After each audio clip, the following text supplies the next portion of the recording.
X reports, debates, exclusives, செய்திகளை முழுமையாகவும் விரிவாகவும் துல்லியமாகவும் வழங்குகிறது RDX.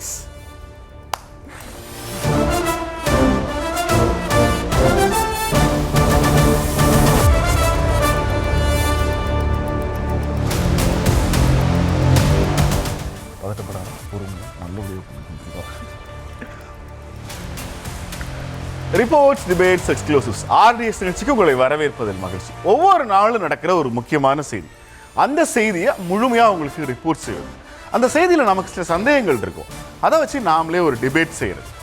இந்த செய்தி ஏதோ ஒரு வகையில் தமிழ்நாட்டு வாக்காளர்களை பாதிக்கும்னு நினைக்கிற போது அது என்ன மாதிரியான பாதிப்பை ஏற்படுத்தும்னு உங்களுக்கு எக்ஸ்க்ளூசிவாக வழங்குவது ரிப்போர்ட்ஸ், டிபேட்ஸ், எக்ஸ்க்ளூசிவ்ஸ் நிகழ்ச்சிக்கு வழங்குவதில் பெருமை கொள்கிறது நியூஸ் தமிழ் 24/7. ஒவ்வொரு நாளும் இரவு 7 மணிக்கு அன்றைய நாட்களில் நடந்த முக்கியமான நிகழ்வுகள், அதில் இருந்து நாம் தெரிந்து கொள்ள வேண்டிய அரசியல் செய்திகள் என்ன அப்படின்றத RDX விவாதிக்கிறது. அந்த வகையில் இன்னைக்கு என்னென்ன முக்கியமான நிகழ்வுகள் அப்படின்றத முதல்ல தலைப்புச் செய்திகளாக பார்த்துடலாம். 2026 கை கொடுக்குமா திராவிட முன்னேற்ற கழகத்தினுடைய திட்டங்களின் அணிவகுப்பு வியூகம். சென்னையில் முதல்வர் ஸ்டாலின் தலைமையில் நடைபெற்ற திமுக எம்பிக்களின் முக்கிய ஆலோசனை கூட்டம். வாரத்தில் 4 நாட்களாவது தொகுதியில் தங்கியிருக்க நாடாளுமன்ற உறுப்பினர்களுக்கு முதலமைச்சர் அதிரடி உத்தரவு. திமுக அரசின் சமூக நல திட்டங்கள் மக்களுக்கு முறையாக போய் சேர மாவட்ட நிர்வாகத்தோடு ஒருங்கிணைந்து செயல்படவும் அறிவுறுத்தல்.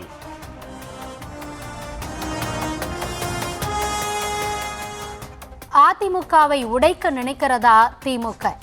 அதிமுகவை உடைக்க பார்க்கிறது திமுக என எடப்பாடி பழனிசாமி பகிரங்க குற்றச்சாட்டு.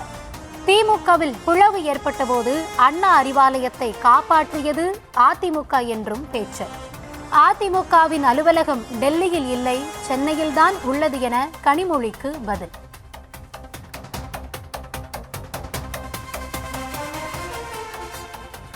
பாஜக முன்னாள் தலைவர் அண்ணாமலை, டிடிவி தினகரன் கூட்டணியா தனி அணியா?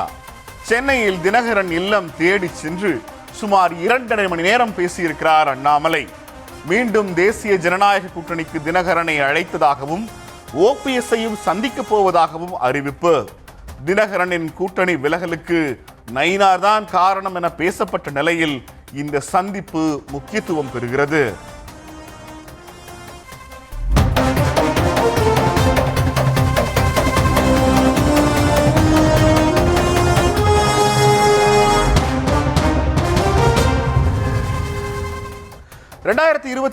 சட்டமன்ற தேர்தலுக்கு ஒரு பெரிய இலக்கை நோக்கி திமுக கூட்டணி கட்சிகள் பயணித்துக் கொண்டிருக்கின்றன.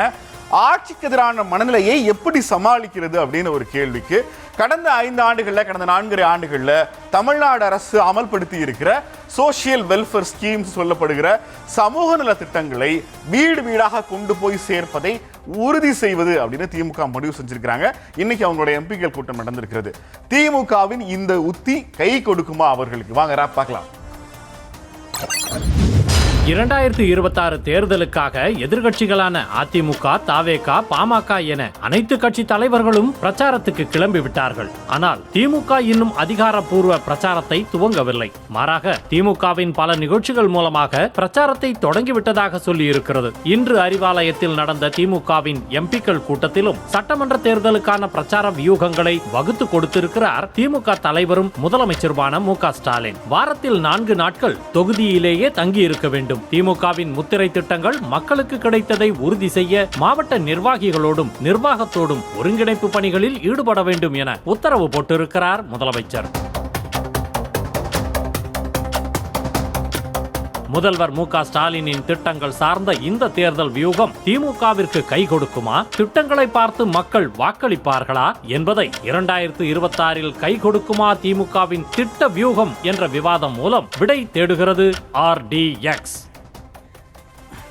பொதுவாகவே திராவிட முன்னேற்ற கழக அரசு ஆட்சி அமைகிற போதெல்லாம் சமூக நல திட்டங்களுக்கு அவங்க ஒரு நல்ல பேர் வைப்பாங்க. அந்த பேர் வைக்கிறது மூலமாகவே அந்த திட்டத்தில் ஏதோ ஒரு வகையில் ஹிஸ்டாரிக்கல் இம்பார்ட்டன்ஸ் இருக்குன்னு நினைப்பாங்க.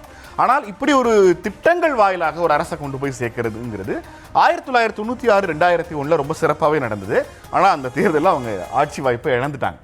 ஆனால் அதற்கு பிறகும் கூட திமுக திட்டங்கள் வாயிலாக ஒரு எலெக்ஷனை சந்திக்கிறதுங்கிறத எப்படி எடுத்திருப்பாங்கன்னு நமக்கு தோணலை. ஆனால் இந்த பொலிட்டிக்கல் ஸ்ட்ராட்டஜிக் கம்பெனிஸ்ன்னு சொல்லப்படுகிற அரசியல் நுட்பங்களை விளக்குகிற ஒரு தேர்தலை, ஒரு ஆட்சியை எப்படி ப்ரொமோட் பண்ணுறது, பிஆர் எக்ஸைஸ் மாதிரியான நிறைய வார்த்தைகள் இந்த சோஷியல் மீடியா எராக்குள்ள உள்ள வந்த பிறகு இந்த 2021 பல திட்டங்களை நம்ம கவனிக்கிற போது அது 2026 தேர்தலை மையப்படுத்தி 26 தேர்தலில் இந்த திட்டங்கள் ஏதோ ஒரு வகையில் நமக்கு பலன் கொடுக்கும் அப்படிங்கிற பாயிண்ட்ல இருந்து தான் ஒவ்வொரு திட்ட துவக்க விழாவுமே இருந்துச்சு. இந்த விழாக்களை நீங்கள் நல்லா ஹெச்டி குவாலிட்டியில் ப்ரெசென்ட் பண்ணிடலாம். ஆனால் மக்கள் வாக்களிக்கணும்னா அந்த ஹெச்டி குவாலிட்டி இருக்கிற விழா வந்து அவங்கள்ட்ட கடைசி கஸ்டமர் எண்டில் போய் சேர்ந்துருக்கணும், கடைசி நபர் கூட பயன்பட்டுருக்கணும். அடிப்படையில் இந்த திட்டங்களை திமுக அரசு எப்படி ஒருங்கிணைத்திருக்கிறது அப்படிங்கிறத பார்த்துடலாம்.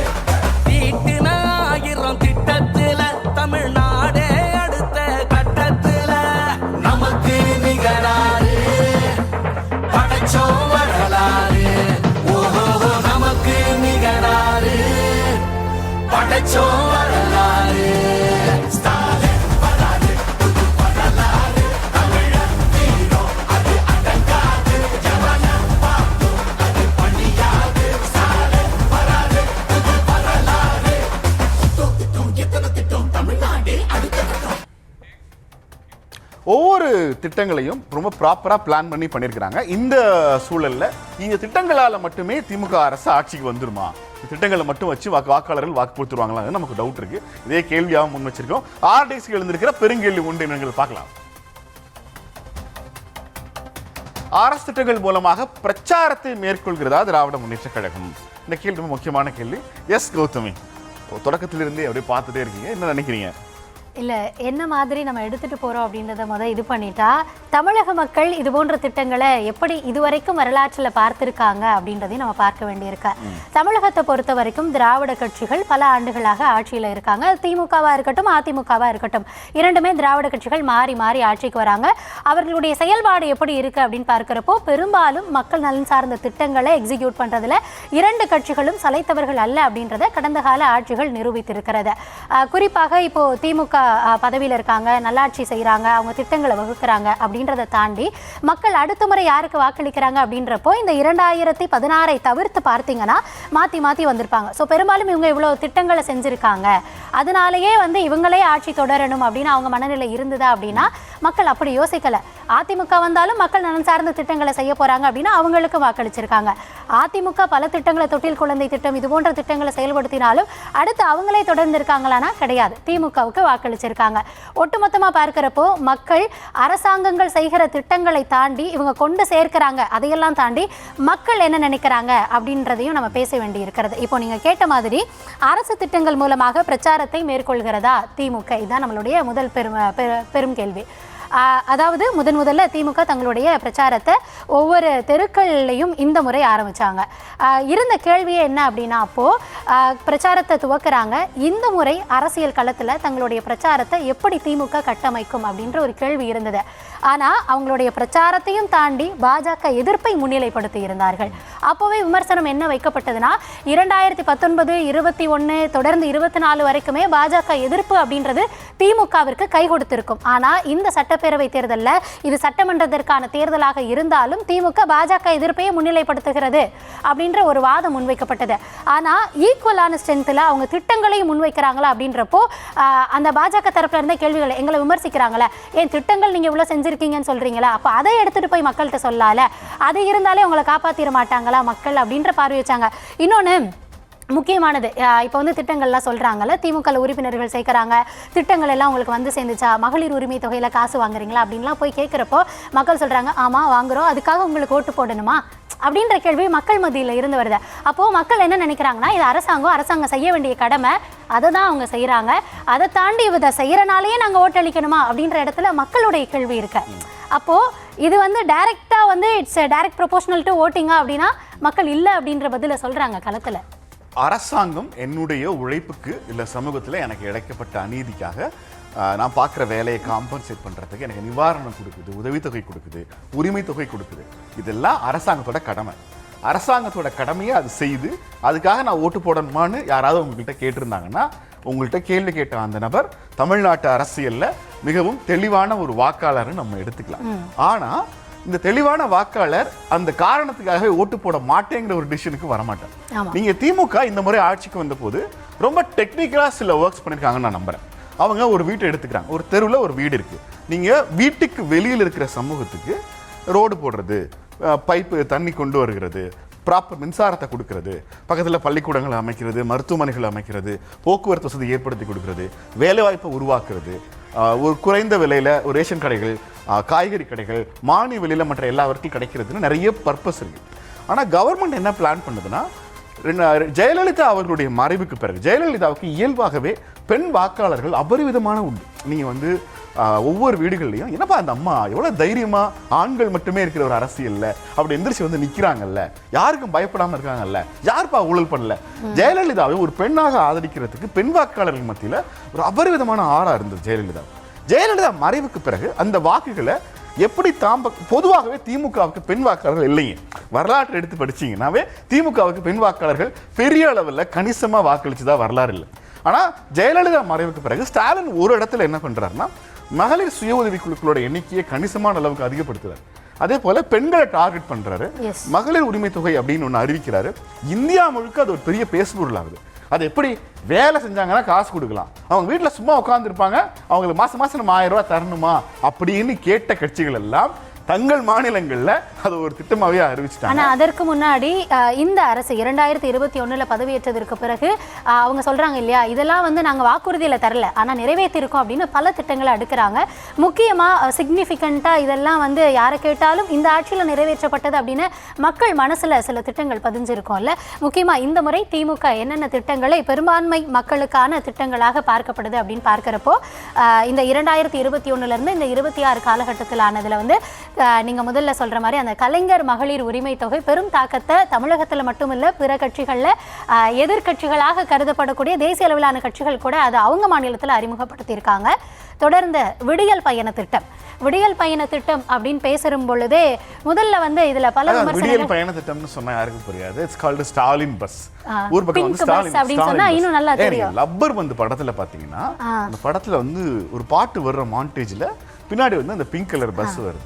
ஸோ ஒரு தமிழ் திரைத்துறையில் இருக்க ஒரு டைரக்டர் வரைக்கும் கூட இந்த கிராமத்துக்கு ஒரு மகளிர் பேருந்து, இலவச பேருந்து, அது கட்டணமில்லா பேருந்து, அந்த ஒரு ஸ்கீம். அடுத்ததா வந்து அடுத்த ஸ்கீமில் பார்க்குறப்போ முதலமைச்சரின் காலை உணவு திட்டம். இந்த பள்ளிகளில் செயல்படுத்தப்படக்கூடிய திட்டங்கள் பெரும்பாலும் குழந்தைகளுடைய வளர்ச்சிக்கு, ஒரு மாநிலத்தின் வளர்ச்சிக்கே உதவுது அப்படின்னு சொல்லலாம். காமராஜர் தொடங்கி அந்த மதிய உணவு திட்டம், எம்ஜிஆர் கொண்டு வந்த சத்துணவு திட்டம், சிக்னிஃபிகண்ட்டாக ஸ்டாலின் அவர்களுடைய ஆட்சியில் முக்கியமாக சொல்லப்பட வேண்டிய இந்த ஒரு திட்டம் காலை உணவு திட்டம். அந்த நியூட்ரிஷியஸ் அதை வந்து மையப்படுத்தி அந்த உணவில் அட்டவணைப்படுத்துறது, இது எல்லாமே இன்னும் விரிவுபடுத்திக்கிட்டே இருக்காங்க. அதுவும் மக்கள் மத்தியில் இந்த முறை தாக்கம் இருக்கும் அப்படின்னு தான் அந்த திட்டம் தொடர்பாகவும். ஆனா நீங்க சொல்ற லாஜிக் படி இந்த காலை உணவு திட்டத்தை சாப்பிடுற குழந்தைகளுக்கு வாக்குகள் இல்லை, அவங்க வாக்கு போட முடியாது இல்ல. அதனால இது தேர்தலை தான் குழந்தை சாப்பிடுது அப்படின்னு நினைக்கிறவங்களுக்கு வாக்கு இருக்கும் இல்லையா, அவங்க என்ன மாதிரி யோசிப்பாங்க அப்படின்றதும் கருத்துல கொள்ளணும். அடுத்த அதாவது இதை வந்து வாக்கை மையப்படுத்தி அவங்க அந்த திட்டத்தை தொடங்கினாங்களா அப்படின்றது கேள்வி. திட்டங்கள் செயல்படுத்தப்பட்டிருக்கு, அது எப்படி எதிரொலிக்கும் அப்படின்றத நம்ம பின்னாடி பேசலாம். அடுத்ததாக நம்ம பார்க்கிறது புதுமை பெண் திட்டம், தமிழ் புதல்வன் திட்டம். ரெண்டையும் ஒன்னா சேர்த்தே பார்த்துடலாம் அப்படின்னு நினைக்கிறேன். ஏன்னா இது வந்து 6ல இருந்து 12ஆம் வகுப்பு வரையும் படிச்சிருக்க பசங்களுக்கு காலேஜ் போறப்ப அவங்களுக்கு மாதம் ஏன்னா ஒரு பெரிய விமர்சனம் வைக்கப்பட்டுச்சு, தாலிக்கு தங்கம் வழங்குறது, இன்னும் பல திட்டங்களை திமுக அரசு வந்து மூடு விழா கண்டு விட்டது அப்படின்னு. ஆனா கல்வி பயில்வதற்கான ஊக்கத்தை நாங்க வழங்குறோம் அப்படின்ற ஒரு வாதத்தை வந்து திமுக வந்து இந்த ஒரு பிளான்ஸ்ல வந்து முன் வச்சிருந்தாங்க. அடுத்ததா இந்த ஆட்சியில நிறைவேற்றப்பட்ட திட்டங்களை நம்ம பார்க்கிறது, உள்ளாட்சிகளில் மாற்றுத்திறனாளிகளுக்கு பிரதிநிதித்துவம், மக்களை தேடி மருத்துவம், இல்லம் தேடி கல்வி, அன்புக்கரங்கள், நிறைய விஷயங்களை நம்ம பட்டியலிட்டே போலாம். கல்வித்துறைக்கு தமிழ்நாடு அரசு கொடுத்திருக்கிற முக்கியத்துவம், அரசு பள்ளிகளில் படிக்கிற மாணவர்கள் உயர்கல்வி ஐஐடி ஐஎம் எங்க படிக்க விரும்பினாலும் அவங்கள முழுமையா அரசு செலவில் படிக்க வைக்கிற இந்த முடிவு வந்து ஒரு பெரிய லெவல்ல எதிர்காலத்துல தாக்கத்தை ஏற்படுத்தும். இப்ப படிச்சுட்டு இருக்கிற குழந்தைங்க பள்ளி கல்லூரிகளுக்கு போகும்போது, உயர்கல்விக்கு போகிற போது அவங்க ஒரு பெரிய தொழில் முனைவோராக, கல்வியாளராக மேல வர்றதுக்கான எல்லா வாய்ப்புகளும் உண்டு. ஆனால் இந்த திட்டங்கள் சமூக நலன் சார்ந்தது அப்படின்னாலும் நமக்கு இல்லை. ரெண்டாவதாக ஒரு கேள்வி இருக்குது, அந்த கேள்வி என்னங்கிறது பார்க்கலாம். திமுகவினுடைய திட்டங்கள் தேர்தலில் வாக்குகளாக வெற்றியை அவர்களுக்கு ஈட்டி கொடுக்குமா? திமுகவின் திட்டங்கள் தேர்தலில் வெற்றியை ஈட்டி கொடுக்குமா? இதுதான் நமக்கான இரண்டாவது பெரும் கேள்வி. அதை நம்ம டிஸ்கஸ் பண்ணுறதுக்கு முன்னாடி தமிழகத்தில் செயல்படுத்தப்படக்கூடிய திட்டங்கள் மற்ற மாநிலங்களிலும் எதிரொலிச்சிருக்கு நீங்கள் முன்னாடி சொன்னீங்க. அப்படி அதில் முக்கியமானது கலைஞர் மகளிர் உரிமை தொகை திட்டம். இந்த திட்டங்கள் மற்ற மாநிலங்களில் தேர்தல் வாக்குறுதிகளாக வழங்கப்பட்டு வெற்றி பெற்று ஆட்சிக்கு வந்த கட்சிகள் எப்படி அங்கே செயல்படுத்தியிருக்காங்க அப்படின்றது. முதல்ல தமிழ்நாட்டில் இது எப்படி செயல்படுத்தப்படுது அப்படின்னா, தொடங்கப்பட்டது அண்ணாவின் பிறந்தநாள் அன்னைக்கு நாங்கள் ஆரம்பிக்கிறோம் அப்படின்னு முன்னவே அறிவிப்பு சொல்லியிருந்தாங்க. 15 செப்டம்பர் 2023 அந்த முதல் தவணை அப்படின்றத வழங்குறாங்க. மாதம் 1000 ரூபாய். அது நமக்கு தெரியும். மகளிர் உரிமை திட்டம் அப்படின்றது தான் இந்த திட்டத்திற்கான பெயர். இது அடுத்தடுத்து பிற மாநிலங்கள் தேர்தலை சந்திக்கும் பொழுது அந்த மாநிலங்களில் அதற்கான வாக்குறுதிகள் வழங்கப்படுது. உண்மையிலேயே தேர்தலில் தாக்கத்தை ஏற்படுத்துச்சா அப்படின்றதுக்கு ரிசல்ட்டாக கூட இதை நம்ம எடுத்துக்கலாம். கர்நாடகாவை பொறுத்த வரைக்கும் ஆகஸ்ட் 2023 தொடங்கியிருக்காங்க. அங்கே வந்து 2000 ரூபாய் மாதம், பெண்களுக்கு 2000 ரூபாய். கிரகலட்சுமி அப்படின்ற பெயரில் கர்நாடகாவில் அது செயல்படுத்தப்படுது. அடுத்ததாக நம்ம பார்க்கறது மகாராஷ்டிராவில் 2024 ஆகஸ்டில் இருந்து அங்கே 1500 ரூபாய் மாதந்தோறும் பெண்களுக்கு வழங்கப்படுகிறது. லட்கி பகின் யோஜனா அப்படின்ற பெயரில் வழங்குறாங்க. தொடர்ந்து மத்திய பிரதேசத்திலும் தேர்தல் நடைபெற்ற பொழுது அங்கும் வாக்குறுதியாக வழங்கப்பட்டு கடந்த 2023 ஜனவரி 28 வழங்கப்படுகிறது 1250 ரூபாய். அந்த மாநிலத்தில் திட்டத்திற்கான பெயர் முக்கிய மந்திரி லட்கி பெஹ்னா யோஜனா அப்படின்ற பெயரில் வழங்குறாங்க. தொடர்ந்து ஜார்க்கண்ட் பார்க்கிறோம். ஜார்க்கண்டில் 2024 வழங்குறாங்க. அங்கே 2500 ரூபாய் ஜார்க்கண்டில் வழங்கப்படுகிறது. மையா சம்மான் யோஜனா அப்படின்ற பெயரில் வந்து இந்த திட்டம் அங்கே செயல்படுத்தப்பட்டு வருகிறது. தொடர்ச்சியாக தலைநகரான டெல்லியிலும் இந்த வாக்குறுதி வழங்கப்பட்டது. அப்போ பல தரப்பில் சொன்னாங்க, எங்களுடைய திட்டங்களை எடுத்துகிட்டு போய் தான் நீங்கள் செயல்படுத்துறீங்க அப்படின்னு சொல்லி. 8 மார்ச் 2025 இருந்து அங்கே மாதந்தோறும் மகளிருக்கு 2500 ரூபாய் வழங்கப்படும்னு சொல்லியிருக்காங்க. மகிழா சம்ருத்தி யோஜனா அப்படின்ற பெயரில் வந்து அந்த மாநிலத்தில் செயல்படுத்தப்படுகிறது. இப்போ நீங்கள் கேட்ட அந்த இரண்டாவது கேள்விக்கு நம்ம வந்தோம் அப்படின்னா, கை கொடுக்குமா அப்படின்னா, பல மாநிலங்களில், ஏன்னா பல திட்டங்களில் தமிழகம் முன்னோடி அப்படின்னு நம்ம தொடர்ந்து சொல்கிறோம். அதே போல தான் தமிழகம் பல ஆண்டுகளுக்கு முன்னாடி செய்த திட்டங்களை தான் மத்திய அரசு இப்போ நடைமுறைப்படுத்துது அப்படின்றதையும் பல வாதங்களாக பார்த்துருக்கோம். இந்த மகளிர் உரிமை தொகை திட்டம் பல மாநிலங்களை செயல்படுத்தியிருக்காங்க. அப்போது எதனால் ஒரு கட்சி அங்கே வாக்குறுதி கொடுப்பாங்க, இது அவங்களுக்கு கை கொடுத்துருக்குமோ, அதன் அடிப்படையில் நாம் செய்யலாம் அப்படின்ற மாதிரி ஒரு ஐடியா இருந்திருக்கோம். ஆனால் தமிழக வாக்காளர்கள் முற்றிலுமாக இந்த திட்டங்கள் சார்ந்து நான் முன்னமே சொன்ன மாதிரி இதை மட்டுமே மையமாக வைத்து தங்களுடைய வாக்குகளை அளித்து விடுவார்களா அப்படின்றதும் கேள்வியா இருக்கு.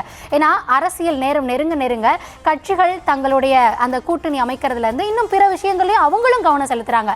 அவங்களும் நம்ம திட்டங்களை செஞ்சிருக்கோம், இதனால மக்கள் வாக்களிச்சிருவாங்கன்னு அவங்களும் சும்மா இல்லை. அவங்களும் இப்போ டெய்லி நம்ம பேசுறதுக்கான காரணமே என்ன, தினசரி அந்த அரசியல் நிகழ்வுகள் நகர்ந்து கொண்டே இருக்கிறது. இப்படி பரபரப்பா இருக்க சூழல்ல ஒன் ஆஃப் த ஃபேக்டரா இந்த திட்டங்கள் இருக்கலாமே தாண்டி அது மட்டுமே மெயின் ஃபேக்டரா இருந்துருமா அப்படின்றது ஒரு கொஸ்டின் தான். இல்ல, இது ஒரு வெறும் உரிமை தொகை, இலவச நிதி தொகை எல்லாம் கிடையாது. இந்தியாவிலேயே 48% பேர் தமிழ்நாட்டில் தொழில் செய்கிற படிச்சிருக்கிற ஆட்கள் வந்து பெண்கள். தொழில் துறைகளில், சேவை துறைகளில், மீடியா துறையில் பெண்கள் வந்து இன்னைக்கு ஒரு பெரிய ரோல் பிளே பண்ணுறாங்க. தமிழ்நாட்டில் இருக்கிற 48% பேர் லேபர்ஸ் வந்து ஒர்க் ஃபோர்ஸ் வந்து விமன் ஒர்க் ஃபோர்ஸ். அப்படிங்கும் போது இந்த 1000 ரூபா அவங்களுக்கு ஒரு பெருசு இல்லைங்க. அவங்க வந்து ஒரு நெசவு துறையில், ஒரு ஹோட்டலில், ஒரு செப்பல் ஃபேக்ட்ரியில், ஒரு எம்என்சியில், ஒரு மீடியாவில், ஒரு ஸ்கூலில், காலேஜில்னு நம்ம வீட்டில் பெண்கள் படித்து வேலைக்கு போய் அவங்க 5000 6000 சம்பாரிச்சிக்கிட்டு இருக்காங்க. அரசு என்ன சொல்லுது, இந்த பெண்களுக்கு அதிகாரம் அளிக்கிறது ரொம்ப முக்கியம், அவங்களுக்கு நாம குறைந்தபட்சமான ஒரு உரிமை தொகையை வழங்கணும்னு 1000 ரூபாய் கொடுக்குறாங்க. நீங்கள் சுட்டி காட்டின அந்த லிஸ்ட்டில் இருக்கிறதுலையே ரொம்ப குறைவான தொகை தமிழ்நாட்டில் தான். இன்னும் சொல்ல போனால் மகளிர் உரிமை தொகைங்கிற கான்செப்டை திமுக உருவாக்கி தேர்தல் பிரச்சாரங்களுக்கு முன்னாடி வைக்கிறதுக்கு முன்னாடியே இப்போ அவங்க தான் வச்சாங்க. ஆனால் இப்போ வரைக்கும் 1000 ரூபா தான். அதேமாதிரி 2026 தேர்தல் வாக்குறுதியில் இந்த மகளிர் உரிமை தொகை இந்தியாவின் மற்ற மாநிலங்களுக்கு இணையாகவோ இல்லை அதுக்கு கூடுதலாகவோ அதிகரிக்கும் அப்படின்னு நம்புகிறோம். ஆனால் இது வாக்காக மாறுமா அப்படிங்கிறது, ஒரு வாக்கை செலுத்துவதற்கு ஒரு பெண் எடுத்துக்கொள்கிற எல்லா முடிவுகள்லையும் ஒரு பங்கு இந்த திட்டங்களாக இருக்கலாம். ஆனால் திட்டங்களை தாண்டின நிறைய விஷயங்கள் வாக்காளர்கள் யோசிப்பாங்க. கண்டிப்பா இந்த விஷயங்களை பொறுத்த வரைக்கும் தொடர்ந்து திட்டங்கள் வந்து ஒன் ஆஃப் த ஃபேக்டரா இருக்கலாம். நம்ம முன்னமே சொன்ன டிஎம்கே என்ன நினைக்கிறாங்கன்னா, ஒரு சின்ன லூப் ஹோல் கூட விட்டுறக்கூடாது.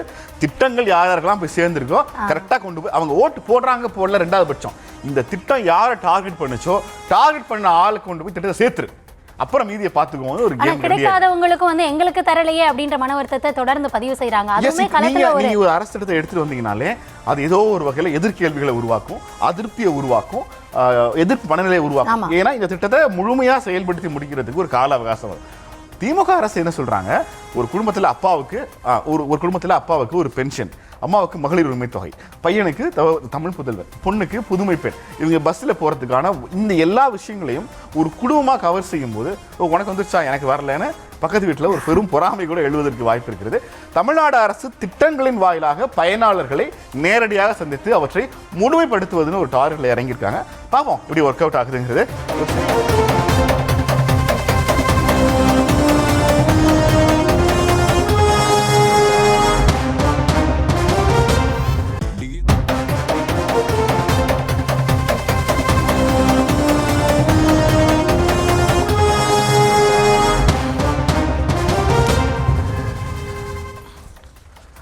ஆர்டிஎக்ஸுக்கு உங்களை வரவேற்பதில் மகிழ்ச்சிக்கிறது. கௌதமி வந்து ஒரு புது தலைப்போடு வந்திருக்கிறாங்க. அதிமுகவை உடைக்க நினைக்கிறதா திமுக? எஸ் இல்லை, இது வந்து இன்னைக்கு நடந்த அரசியல் நிகழ்வில் இருந்து நம்ம பேசணும் அப்படின்னு நினைச்சனால எடுத்த இந்த தலைப்பு. என்னன்னா, திரு எடப்பாடி அவர்கள் தொடர்ந்து பிரச்சாரத்தை மேற்கொண்டுட்டு வராரு. அந்த வகையில் நீலகிரியில் பேசும் பொழுது எம்பி கனிமொழி அவர்கள் ஒரு விமர்சனத்தை தெரிவிச்சிருந்தாங்க. அதற்கு பதிலடி கொடுக்கும் விதமாக அவர் வந்து, அப்படிலாம் நீங்கள் ரொம்ப கஷ்டப்பட வேணாம், சென்னைக்கு வாங்க, அங்கே தான் எங்களுடைய தலைமை அலுவலகம் இருக்கு அப்படின்னு சொல்லிட்டு பலமுறை நீங்கள் வந்து அதிமுகவை உடைக்க நினைச்சீங்க. ஆனால் அதிமுக இன்னும் எந்த சேதாரத்துக்கும் ஆட்படலை, ஒருங்கிணைப்போடு நாங்கள் வந்து ஸ்ட்ராங்காக இருக்கோம் அப்படின்ற மாதிரி சொல்லியிருந்தாரு. அதனை அடுத்து அவருடைய குற்றச்சாட்டுகள், அதுல இருந்து தான் இன்னைக்கு நம்ம பல கேள்விகளும் எழுந்திருக்கிறது. முதல்ல அதுக்கான விராப் என்ன அப்படின்றத பார்த்துடலாம். அண்மை காலமாக திமுக நேரடியாக அதிமுகவை விமர்சிப்பதில்லை. பாஜகவை கடுமையாக விமர்சித்துவிட்டு அதோடு அதிமுகவையும் விமர்சிக்கிறது. அந்த வகையில்தான் திமுக எம்பி கனிமொழி அதிமுகவின் தலைமை அலுவலகம் டெல்லியில் இருப்பதாகவும், கட்சி விவகாரங்களில் அமித்ஷா முடிவெடுக்கிறாரா எனவும் கேள்வி எழுப்பியிருந்தார். அதிமுக ஹெட் குவார்ட்டர்ஸே இப்ப டெல்லிக்கு மாத்திட்டாங்க. இதற்கு பதில் சொன்ன எடப்பாடி பழனிசாமி, அதிமுக தலைமை அலுவலகம் சென்னை ராயப்பேட்டையில் தான் இருக்கிறது என்று சொல்லிவிட்டு அதிமுகவை திமுக தொடர்ந்து உடைக்க பார்க்கிறது என்ற குற்றச்சாட்டையும் சுமத்தி இருக்கிறார். திமுகவை சிலர் பிளந்த போது அக்கட்சியின் தலைமை அலுவலகமான அண்ணா அறிவாலயத்தை காப்பாற்றி கொடுத்தது அதிமுக அரசுதான் என்று பேசிய அவர், திமுக ஆட்சியில் பாதுகாப்பில்லாத காரணத்தால் அதிமுக அலுவலகம் தாக்கப்பட்டது. உண்மையிலேயே அதிமுகவை திமுக உடைக்க பார்க்கிறதா, அதிமுகவில் ஒருங்கிணைப்பு கோரிக்கைக்கு பின்னால் திமுக இருக்கிறது என்பதை வேறு மொழிகளில் எடப்பாடி வெளிப்படுத்தி இருக்கிறாரா என்ற கேள்வியை வைத்து விவாதிக்கிறது இந்த ஆர்டிஎக்ஸ். தொடர்ந்து திமுக விசஸ் அப்படின்னு இந்த பக்கம் மாறிட்டே வந்தது. இன்றைக்கு வந்து திமுக விசஸ் அதிமுக அப்படின்னு நம்ம பேசுறதுக்கு முதற் காரணமாவே அவருடைய உரை மாறி இருக்கு அப்படின்னு சொல்லலாம். என்ன பேசினாரு அப்படின்றத நம்ம பார்த்துட்டு வந்துடலாம். இன்றைய தினம் திருமதி கனிமொழி அவர்கள் பேசுறாங்க, அதிமுக கட்சியுடைய அலுவலகம் டெல்லியில் இருக்கிற மரியாதைக்குரிய உள்துறை அமைச்சர் வீட்டில் இருக்குதான். அந்த அம்மா கனவு கண்டது என்னமோ தெரியல. திருமதி கனிமொழி அவர்களே, அதிமுக அலுவலகம் சென்னையில் தான் இருக்குது, வந்து வேணாலும் வந்து பாருங்க. நீங்களும் ஆள் வச்சு உடைச்சு பார்த்தீங்க, ஒன்னும் நடக்கல. ஆள் வச்சு அதிமுக ஆட்சி, அதிமுக கட்டடத்தை நொறுக்கி பார்த்தீங்க, நொறுக்க முடியல. அதிமுக உடைக்க சதி செஞ்சீங்க, அதிமுக பிளக்க சதி செஞ்சீங்க. அதிமுகவை இன்றைக்கு எந்த விதத்திலும் அவர்கள் செயல்படக்கூடாது என்பதற்கு நீதிமன்றத்தின் மூலமாக வெவ்வேறு விதத்தில் முயற்சி செஞ்சீங்க. அத்தனையும் முறியடிக்கப்பட்டது அனைத்து இந்திய அண்ணா திராவிட முன்னேற்ற கழக தொண்டர்கள். ஆகவே திரு ஸ்டாலின் அவர்களே, நீங்கள் எத்தனை அவதாரம் எடுத்து வந்தாலும் அதிமுகவை அசைக்கவோ ஆட்டவோ முடியாது.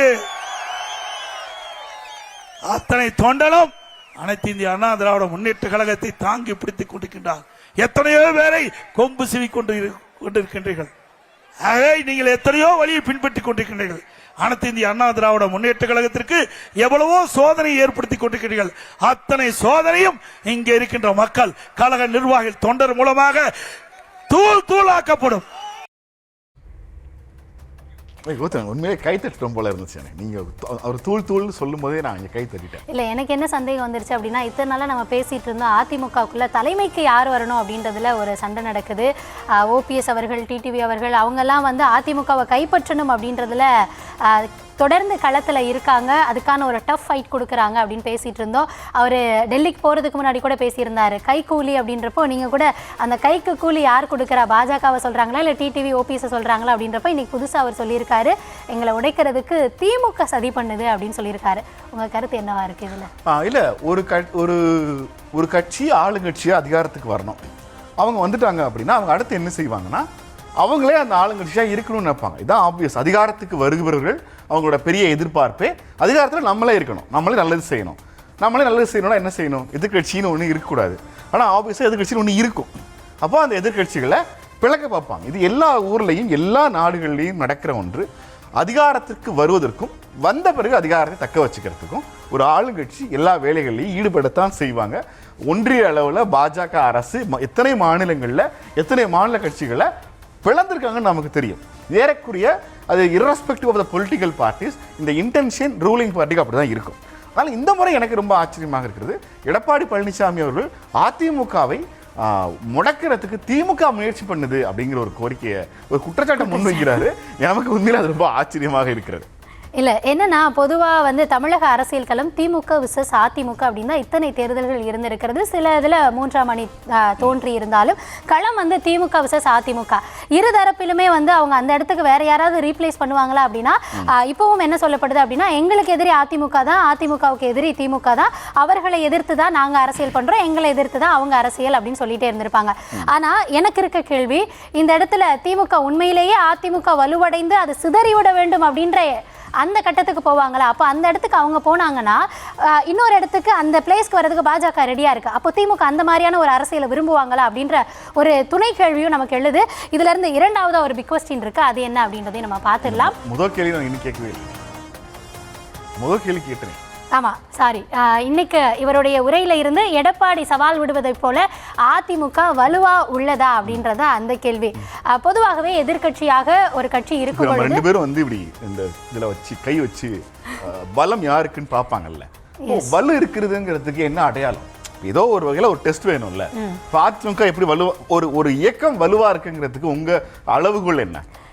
மக்களை சந்திப்பாங்க, மக்கள் அதற்கான சான்றிதழை தருவாங்க. அப்படி பார்த்தா தேர்தல்கள்ல அவங்க வெற்றி பெற்றிருக்கணும், அவர்களுக்கான வெற்றியை எங்கேயாவது பதிவு செஞ்சிருக்கணும். அடிப்படையில் நீங்க சொல்றதா நானும் சொல்றேன். ஒரு கட்சி வலுவான கட்சியா இருக்கு அப்படின்னா அது மக்களுடைய ஆதரவை பெற்றிருக்கிறது, மக்களுடைய அங்கீகாரத்தை பெற்றிருக்கிறது.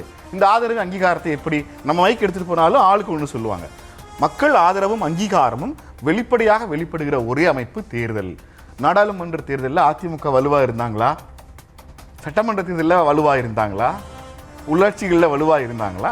அடிப்படையில் எடப்பாடி பழனிசாமி அவர்கள் பொதுச் செயலாளராக ஆன பிறகு தமிழ்நாடு அரசின் இந்தியாவில் எல்லா மக்கள் பிரதிநிதிகளை தேர்ந்தெடுக்கும் தேர்தல்களிலும் பெரும் தோல்வியை ஒரு இயக்கம் சந்திக்கிற போது அது எப்படி வலுவாக இருக்கும்?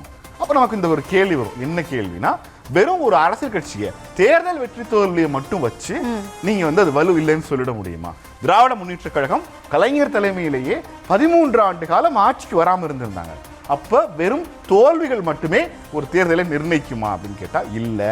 அப்போ வெற்றி தோல்விகளை கடந்து ஒரு தலைவனை நம்பி அந்த இயக்கத்தில் இருக்கிற அத்தனை பேரும் தோல்விகள் கண்ட பிறகும் அந்த தலைவனை நம்புவதும் அவரோட பயணிப்பதும் தான் அந்த கட்சியை வலுவான ஒன்றாக மாற்றும். ஆனா நம்ம என்ன பார்த்துட்டு இருக்கோம்னா, தேர்தல் தோல்விகளுக்கு அப்பாலும் கூட நம்ம கவனிக்க வேண்டிய ஒன்று, எடப்பாடி பழனிசாமி அவர்களின் தலைமையை கேள்விக்குள்ளாக்குகிற முயற்சியை அதிமுக பாஜக யாரும் எடுக்கல, திமுக யாரும் எடுக்கல. அது அதிமுகவிலிருந்தே அந்த குரல்கள் வருவது யாருக்கான குரல்? ஒருவேளை அது திமுக சொல்லிதான் ஒருவேளை அந்த குரல் எழும்புதோன்னு நம்ம யோசிச்சோம்னா, அப்படி குரல் எழுப்புகிறவர்கள் எல்லாம் ஒண்ணு முன்னாடி அமித்ஷா வீட்டுக்கு போய் பாக்குறாங்க, இல்ல குரல் எழுப்பிட்டு அமித்ஷாவை போய் பாக்குறாங்க. ஆனா எடப்பாடி பழனிசாமி அமித்ஷாவை போய் பாக்குறாருங்கும் போது நமக்கு, நீங்க இப்ப சிரிக்கிறீங்க, நமக்கு ஒரு சந்தேகம் வருது. இந்த சந்தேகத்தை தான் கனிமொழி கேட்கிறாங்க. இப்ப உங்க கட்சிக்குள்ள 100 பிரச்சனை இருக்கும், அது பிரச்சனை இல்லை. ஒரு கட்சிக்குள்ள உட்கட்சி பூசல்கள் சிக்கல்கள் எல்லா கட்சியிலும் இருக்கும். அதை உங்க கட்சியில உட்காந்து நீங்க பேசிக்க வேண்டியதானே, தீர்த்துக்க வேண்டியதானே. அது எதுக்கு டெல்லி போறீங்க அப்படின்னு ஒரு கேள்வி கேட்கிறாங்க. அது தப்பு இல்லை. கண்டிப்பாக இதே கேள்வியை நம்மளும் ஆர்டிஎக்ஸ்ல முன்னாடி கேட்டிருந்திருக்கோம். அங்கே போகிறனால அதிமுக தலைமை அலுவலகமே அங்கே இருக்கா அப்படின்ற கேள்வியை நம்மளும் எழுப்பியிருக்கோம். ஆனால் என்னன்னா கூட்டணியில் இருக்காங்க, கூட்டணி தொடர்பாக ஒரு தேசிய கட்சியோட பேசுகிறாங்க. இதையெல்லாம் தாண்டி என்ன பேசுனாங்க அப்படின்றப்போ நமக்கு சொல்லப்பட்ட செய்தியே வந்து நாங்கள் போய் ஒரு கோரிக்கை முன் வச்சிருக்கிறோம், தேவர் அவர்களுக்கு பாரத ரத்னா வழங்கணும் அப்படின்ற அந்த மாதிரியான ஒரு செய்திகள் தான் நமக்கு வழங்கப்படுது. அதாவது போகிறாங்க, சந்திக்கிறாங்க, பேசுகிறாங்க. இதையெல்லாம் தாண்டி 2024 அவர்களுடைய கூட்டணியே வேணாம் அப்படின்னு தனித்து நின்றே களம் கண்டார்கள். 20% வாக்கு வாக்கு. தமிழகத்தை பொறுத்த வரைக்கும் இன்னைக்கு ஸ்டேட்டஸ் அந்த தேர்தல் முடிவுகளை எடுத்துக்கிட்டோம் அப்படின்னாலும் கூட 20% இருக்கக்கூடிய தமிழகத்தில் 2வது பெரிய கட்சி அதிமுக தான். வலுவாக இருக்கிறதா அப்படின்னா ஒவ்வொரு கட்சியும் அவங்க எதிர்கட்சியாக இருக்க பொழுது அதை சரிவை சந்தித்து தான் மீண்டெழுவாங்க. ஏன்னா 2 முறை ஆட்சியில் இருந்து அடுத்ததாக தேர்தலை சந்தித்தும் அதிமுக 75 தொகுதிகளில் தங்களுடைய கூட்டணியோட வெற்றியை பதிவு செஞ்சிருந்தாங்க. அப்படி இருக்கக்கூடிய சூழல்ல முற்றிலுமாக அதிமுக வலுவே இல்லாம இருக்கு, ஆட்டத்துக்கே சேர்த்துக்க முடியாத அளவுக்கு இருக்கு அப்படின்றது கிடையாது இல்லையா? தொடர்ந்து அவருடைய பிரச்சாரத்தை பார்க்குறோம். நீங்களே சொன்னீங்க, தொண்டர்களை இந்த நேரத்தில் உட்கட்சியில பூசல் இருக்கு, இல்லைன்றதை யாரும் மறைக்க முடியாது, அவங்களே மறைக்க முடியாது இருக்கு. அவரே பேசியிருந்தாரு, கைக்கூலி யாரு, அடையாளம் காட்டப்பட்டு இருக்கிறார்கள் அப்படின்னு எல்லாம் சொன்னாரு. ஒரு தலைமைக்கு இருக்கக்கூடிய நெருக்கடியை அவர் தேர்தல் நேரத்தில் எப்படி திறம்பட கையாள்கிறார் அப்படின்றதுலையும் மற்றொரு கோணத்தில் அவருடைய தலைமை நிரூபிக்கப்படுகிறது. இதை நீங்க வேற யாருக்காவது அப்ளை பண்ணி பாருங்களேன். உட்கட்சியில் இவ்வளோ பூசல் இருந்து, தினம்தோறும் இவ்வளோ நெருக்கடிகள் இருந்து, ஒரு பக்கம் கூட்டணியை பேசணும், தொண்டர்கள் கிட்ட போய் நம்ம களத்தில் ஸ்ட்ராங்காக இருக்கும் அப்படின்றத வலியுறுத்தணும். இத்தனை நெருக்கடிகளையும் அவர் களத்திலிருந்து எதிர்கொண்டு வருகிறார் அப்படின்றப்போ நான் ஸ்ட்ராங்காக இருக்கேன் அப்படின்றத தொண்டர்கள் கிட்ட எடுத்து சொல்றாரு. முற்றிலுமாக அதிமுக வலுவிழக்கிறதா அப்படின்னா அதற்கான நிரூபிக்க வேண்டிய கட்டத்தில் அவர் இருக்காரு அப்படின்றத வேணா நம்ம ஒப்புக்கொள்ளலாம். இல்லை, நீங்க இந்த இடத்துல ரொம்ப கவனிக்க வேண்டிய ஒன்று, மு.க. ஸ்டாலின் அவர்கள் திராவிட இயக்கத்தின் பெரும் தலைவராக தன்னை ஒருபோதும் முன்னிறுத்திக்கல. நான் ஒரு எளிமையான ஆள் தான், கலைஞரை போல எனக்கு பேச வராது, அண்ணாவை போல எனக்கு எழுத வராது. ஆனால் இந்த கட்சியினுடைய மையச்சரடான கொள்கைகளை விட்டு கொடுக்காமல் இந்த இயக்கத்தை என்னால் வழிநடத்த முடியும்னு அவர் எல்லாரையும் அரவணைக்கு போறார். அவருக்கு எதிராக கலைக்குரல் எழுப்பிய அவருடைய குடும்பத்திலிருந்து மு.க. அழகிரி தலைவரான பிறகு கனிமொழி அவர்களுடைய தாயார் ரஜாத்தி அம்மாவை போய் பார்த்து ஆசீர்வாதம் வாங்குறார். ஸோ ஒரு குடும்பத்துக்குள் இருந்து குடும்ப அரசியல் செய்கிறதுன்னு திமுக செய்கிறதுன்னு ஒரு பிரச்சனை எழுப்பின போது குடும்பத்துக்குள்ளேயே தனக்கு எதிராக எந்த கலகக்குரலும் வராமல் பார்த்துக்கிட்டார். தலைவரான பிறகு தனக்கு எதிராக யாரெல்லாம் செயல்படுவாங்கன்னு நினைச்சாங்களோ அவங்க எல்லாரையும் ஒருங்கிணைக்கிறார். ஸ்டாலினுக்கு இன்னும் ஒரு படி கூடுதலான பிரச்சனை வரும். ஏன்னா கலைஞருடைய அரசியல் தளபதிகள், ஸ்டாலினுக்காகவே இருந்த அரசியல் தளபதிகள், உதயநிதியினுடைய அரசியல் தளபதிகள்னு 3 தலைமுறை ஆட்களை ஒரே இடத்துல வச்சு கட்சியும் ஆட்சியும் நடத்த வேண்டிய இடத்தில் இருக்கிறார் மு.க. ஸ்டாலின். ஆனால் இந்த மாதிரியான எந்த சிக்கலும் இல்லாதவர் எடப்பாடி பழனிசாமி. அவரை நம்பி முதலமைச்சராக தேர்ந்தெடுத்தவர்கள், அவர் கூட நின்றவர்களை மட்டுமே சமாதானப்படுத்தினா போதும். ஆனால் அந்த சிக்கலையே எடப்பாடி பழனிசாமி அவர்களால் ஹேண்டில் பண்ண முடியல. அப்ப இங்க நமக்கு ஒரு சிக்கல் வருது. அது உண்மையிலேயே ஹேண்டில் பண்ண முடியாத தனிப்பட்ட பிரச்சனையா, வெளியில இருந்து குடைச்சல் கொடுக்குறாங்களா? அப்ப நமக்கு இங்க என்ன தோணுதுன்னா, அதிமுக உடைப்பட வேண்டும் என்று அதிமுகவுக்குள் இருக்கிறவர்கள் நினைக்கிறார்கள், அதிமுகவுக்கு வெளியே இருக்கிறவர்களும் நினைக்கிறார்கள். இந்த வெளியே நினைக்கிறவர்கள்ல பாஜகவும் இருக்கிறது, திமுகவும் இருக்கிறது. ஆபீஸ் அது அப்படிதான் இருக்கும். ஆனால் இதற்கு எடப்பாடி பழனிசாமி எந்த வகையில, நீங்க ஒரு கையில ஒரு கத்தியோட வர்றீங்கன்னா உங்க கத்தியை எதிர்கொள்வதற்கு என்கிட்ட ஒரு ஆயுதம் இருக்கணும்ல. அந்த ஆயுதம் என்னங்கிறதா நமக்கு எடப்பாடி பழனிசாமி நமக்கு இருக்கிற கேள்வி. திமுக அதிமுகவை பிளக்க வேண்டும் என்று முடிவு செய்தால் அதுக்கு எதிராக உங்கள் உத்தி என்ன? ஏதோ ஒன்று செய்யணும்ல கட்சியை காப்பாற்றுறதுக்கு. அது என்னன்னா, திமுக எதை செய்திருந்தாலும் அதை அப்படியே ஏற்றுக்கொண்டு அந்த அந்த கலைக்குரல் எழுப்பவர்கள் எல்லாரையும் கட்சியிலிருந்து நீக்கிறது. பாஜக ஏதாவது ஒரு பிரச்சனை எழுப்பி இருந்தா அவர்களை தள்ளி விடுவது. உண்மையிலேயே எடப்பாடி பழனிசாமி ஒரு போரை சந்தித்துக் கொண்டிருக்கிறார். அந்த போர் ஒரு பல்முனை தாக்குதல். அதை சந்தித்தே தீர வேண்டும்ங்கிறதா அவருடைய அரசியல் வரலாறு. அதை எப்படி செய்யறாருங்கிறத பார்ப்போம். கண்டிப்பா அவருடைய ஸ்டாண்ட் என்னன்னா, இப்போ நீங்க சொல்ற மாதிரி அவர்களை வெளியே இருக்கிறதுனால ஒரு பாதிப்பு ஏற்படுது, அதை நம்ம இல்லைன்னு சொல்ல முடியாது. ஆனா அவங்களை உள்ள அழைச்சிக்கிட்டா இன்னுமே பாதிப்பு வருமா அப்படின்றதால அதிமுக ஆளுங்கட்சியாகவும் அவங்க கூட்டணி கட்சியான பாஜக யூனியன்ல ஆளுங்கட்சியாகவும் இருக்கிற போது பெற்றது அந்த 75. அவங்க இந்த முறை அந்த 75 வாங்கிட்டாங்கன்னா, நான் சொல்றேன், இந்த முறை அவர்கள் அந்த 75 தொகுதிகளை வாங்கினாலே எடப்பாடி பழனிசாமி உறுதியாக அதிமுக வழிநடத்த தகுதியானவர் ஆயிடும்.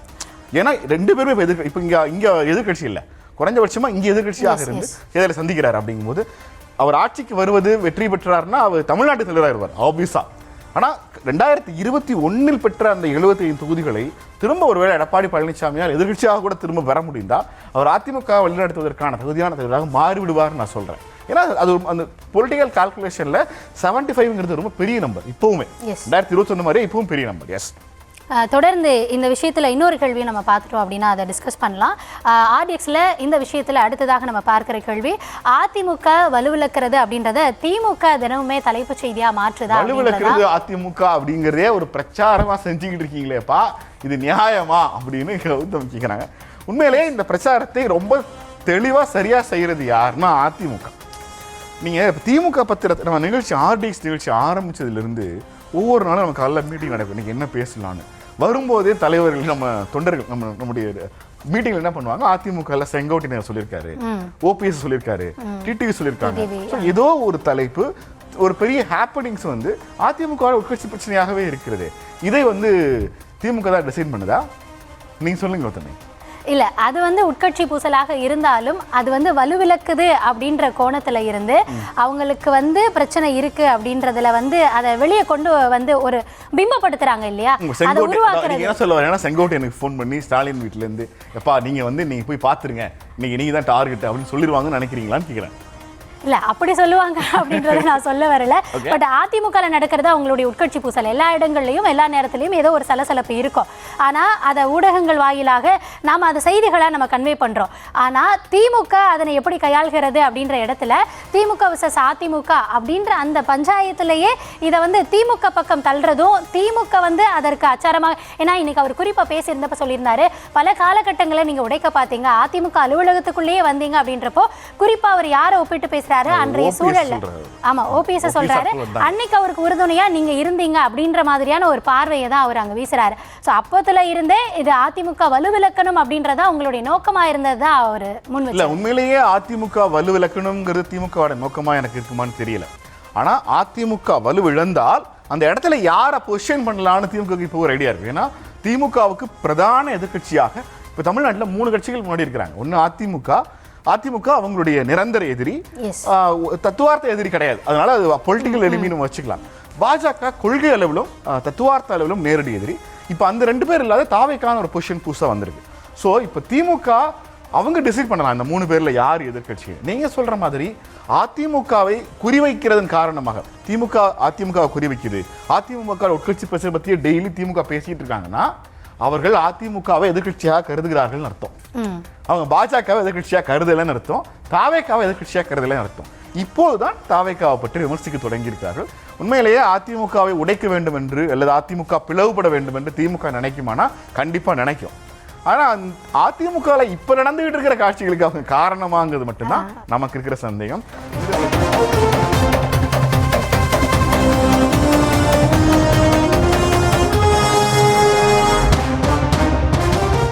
தொடர்ந்து அதிமுக கூட்டணியில் நடைபெறுவதையும் தாண்டி வெளியில வந்து தலைவர்களுடைய சந்திப்பு, அதுவும் அதிமுகவோடு தொடர்பு படுத்தி பேசப்படுகிறது. அந்த வகையில் அண்ணாமலை, தினகரன் இவர்களுடைய சந்திப்பு இல்லை கூட்டணியா, அதையும் தாண்டி வேறு ஏதாவது திட்டம் இருக்கிறதா அப்படின்ற கேள்வியுமே நமக்கு எழுப்பி இருக்கிறது. இந்த டிஸ்கஷன் பற்றி காலையில் போயிட்டு இருக்கும்போது வழக்கமாக நம்ம என்ன தலைப்பு போகணும்னா அதிமுக ஒருங்கிணைப்பு சாத்தியமா, அதிமுகவை ஒருங்கிணைக்க போவது யார், இப்படிதான் நம்ம கேட்போம்.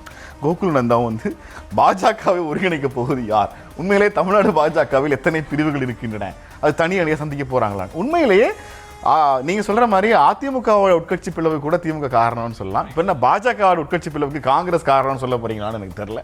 பாஜகவில் ஏற்பட்டிருக்கிற அதிரடி மாற்றங்கள், பாஜகவினுடைய மாநில தலைவர் நயினாரை முன்னாள் தலைவர் அண்ணாமலை ஏதோ ஒரு வகையில பெரிய லெவலில் ஓவர்டேக் செய்யறாரு. தமிழ்நாட்டின் பிரதானமாக இப்போதும் பாஜக செய்திகளில் அண்ணாமலை அவர்களே திரும்ப இடம்பெற்றுக் கொண்டிருப்பது என்பது ஒரு விதமான சந்தேகத்தை உருவாக்குகிறது. டிடிவி அவர்களை சந்தித்து ஒரு 1.5 மணி நேரம் பேசியிருப்பது என்பது அரசியல் முக்கியத்துவம் வாய்ந்ததாக மாறுகிறது. அண்ணாமலையும் தினகரனும் தமிழ்நாட்டு பாஜக அதிமுக கூட்டணிக்கு சொல்ல போகும் செய்தி என்ன அப்படிங்கிறத ஒரு ராப் பார்த்துடலாம். நயினார் நாகேந்திரன் கூட்டணியை சரியாக வழிநடத்தவில்லை, எடப்பாடி பழனிசாமியை முதல்வர் வேட்பாளராக ஏற்க மாட்டோம் என்று கூறிய தேசிய ஜனநாயக கூட்டணியில் இருந்து வெளியேறிய டிடிவி தினகரனை அவரது இல்லத்தில் சந்தித்து சுமார் 2.5 மணி நேரம் ஆலோசனை நடத்தியிருக்கிறார் பாஜக முன்னாள் மாநில தலைவர் அண்ணாமலை. இதுகுறித்து செய்தியாளர்களிடம் பேசிய அண்ணாமலை டிடிவி தினகரனை மறுபடியும் தேசிய ஜனநாயக கூட்டணிக்கு அழைத்ததாகவும் ஓ பன்னீர்செல்வத்தையும் விரைவில் சந்தித்து பேச உள்ளதாகவும் தெரிவித்திருக்கிறார். இதற்கிடையே தமிழக பாஜக மாநில தலைவர் நயினார் நாகேந்திரன் டெல்லியில் அக்கட்சியின் தேசிய தலைவர் JP நட்டாவை சந்தித்திருக்கிறார். தனிக்கட்சி மூடில் இருக்கிறார் அண்ணாமலை என்ற பேச்சுக்கள் கிளம்பி இருக்கும் நிலையில் ரஜினி, தினகரன், அடுத்து OPS என வரிசையாக அவர் ஏன் சந்திப்புகளை நடத்துகிறார்? இது தேசிய ஜனநாயக கூட்டணிக்கா அல்லது தான் எடுக்க போகும் வேறு முடிவுகளுக்காகவா என்ற கேள்விகள் எழுந்துள்ளன. இந்த விவகாரங்களை உள்ளடக்கி இந்த பகுதியில் விவாதிக்க போகிறது RDX. அண்ணாமலை ஒரு புரியாத புதிராகத்தான் தமிழ்நாடு பாஜகவுக்கும் தமிழ்நாட்டுக்கும் இருக்கிறார். என்ன சொன்னார் அப்படிங்கிறது முதல்ல பார்த்துட்டு வந்துடலாம். ஆனால் அண்ணன் டிடிவி தினகரன் அவர்களை நான் சந்தித்தது உண்மைதான். அது ஏற்கனவே உங்களுக்கு நான் சொல்லியிருந்தேன். நான் எப்பொழுதும் சொல்கின்ற அதே கருத்தை தான் அவர்கிட்டயே வலியுறுத்தினேன். தமிழகத்தை பொறுத்தவரை இன்னைக்கு அரசியல் களம் எப்படி இருக்குது, அரசியல் நிலைமை எப்படி இருக்குது, அதே போல் அவருடைய பார்வை எப்படி இருக்குது, திராவிட முன்னேற்ற கழகத்தினுடைய கூட்டணி வீழ்த்தப்பட வேண்டும் என்றால் என்ன நடக்கணும் என்பதையெல்லாம் இருவரும் பேசினோம். இது ஒரு வெளிப்படையான சந்திப்பு தான். எப்பொழுதும் டிடிவி தினகரன் அவர்களும் நானும் அல்லது பாரதிய ஜனதா கட்சியும் தொடர்ந்து அந்த நட்புணர்வு அப்படியே தான் மெயின்டைன் பண்ணுறோம். அதனால் எனக்கு நம்பிக்கை இருக்குது. இந்த நவம்பரில் முடிவெடுக்கிறேன்னு சொல்லியிருக்கிறாங்க. நிச்சயமாக திமுகவை வீழ்த்த வேண்டும் என்றால் தேசிய ஜனநாயக கூட்டணி மட்டும்தான் இதை செய்யும் அப்படிங்கிறது எனக்கு நம்பிக்கை இருக்குது. அது அண்ணன் டிடிவி தினகரன் அவங்ககிட்ட நான் வலியுறுத்தி இருக்கிறேன். மறுபடியும் நீங்கள் மறுபரிசீலனை செய்யுங்க, யோசிங்க அப்படின்னு. அதன் பேர் அவருடைய முடிவு. நம் காலம் இருக்குது, காத்திருப்போம். சின்ன சின்ன மனஸ்தாபங்கள் எல்லாமே அரசியலில் கடைசியாக தேர்தல் களத்தினுடைய சூடு வரும் பொழுது அது மாறும் என்பது என்னுடைய நம்பிக்கை. அதே நேரத்தில் நான் எப்பொழுதுமே டிடிவி தினகரன் அவர்களாக இருக்கட்டும், தேசிய ஜனநாயக கூட்டணியில் இருக்கக்கூடிய எல்லா தலைவர்களையுமே மதிக்கக்கூடிய மனிதன். 2024 நம்மை நம்பி வந்தவர்கள். அதனால் ஒரு பொது வெளியில் சில வார்த்தைகள் அவர்களை காயப்படுத்தும் விதமாக இருக்கக்கூடாது என்பதையும் நான் தெளிவாக இருக்கின்றேன். அதனால் இதெல்லாம் அடிக்கடி சந்தித்து பேசும் பொழுது ஒரு நட்புணர்வு தொடர்ந்து இருக்கும். நீங்கள் நான் சந்திக்கவே மாட்டேன், நீங்கள் ஒரு பக்கம் நான் ஒரு பக்கம் அப்படின்னு நீங்கள் நினைச்சீங்கன்னா அரசியலில் நிரந்தர எதிரிகள் நண்பர்கள் இல்லை என்பதற்கு ஒரு அர்த்தம் என்னன்னா கூட்டணிகள் மாறும், தலைவர்கள் மாறுவாங்க. அதன் அடிப்படையில் தான் அந்த சந்திப்பு இருந்தது. இல்லை, எனக்கு என்ன புரியலனா, ஒரு 3 முறை எடப்பாடி அவர்கள் தான் முதல்வர் வேட்பாளர், அவரை முதலமைச்சராக்க உழைப்போம் அப்படின்னு அண்ணாமலை அவர்கள் பேசுகிறாரு.